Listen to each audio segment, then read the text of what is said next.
সামাজিক যোগাযোগ মাধ্যমে একটি খবর ছড়িয়ে গেছে। আমির বিন মনসুর লিবিয়ার বাসী, তিনি পবিত্র হজের যাত্রী।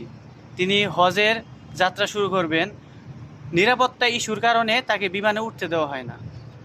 এজন্যে তো তাকে ছাইরা বিমান উড্ডয়ন করে, যান্ত্রিক ত্রুটির কারণে আবার ঘুরে আসে, তখনও তাকে ওই বিমানে উঠতে দেওয়া হয় না। দ্বিতীয়বার ওই যান্ত্রিক ত্রুটির কারণে ঘুরে আসে, তখন ওই বিমানবালা বলে যে আমির বিন মনসুরের ছাড়া এই বিমান কখনই উঠবে না, আমির বিন মনসুরের ছাড়া কখনই উঠবে না। যখন প্রথমবার বিমানটা ল্যান্ড করলো, তখন আমির বিন মনসুর কতটা কষ্ট পাইছে ভাই, কতটা কষ্ট পাইছে যে আমি পবিত্র মক্কায় যাব, মদিনায় যাব, আমাকে নিতেছে না, আল্লাহ তুমি সাহায্য করো। তখনই আল্লাহ তালা স্বয়ং সাহায্য করছেন। আর এইটা দুনিয়ার মাধ্যমে, দুনিয়ার মানুষের মাধ্যমে আল্লাহ তালা প্রচার করে দিচ্ছেন যে আল্লাহ এখনও আছে, আগেও ছিল, ভবিষ্যতেও থাকবে। আল্লাহর সাহায্য আসবে, আসবেই, বান্দার কাছে আসবেই। বান্দা কখনোই তোমরা কখনোই নিরাশ হও না, বান্দার সাহায্য আল্লাহ তালা করবেই।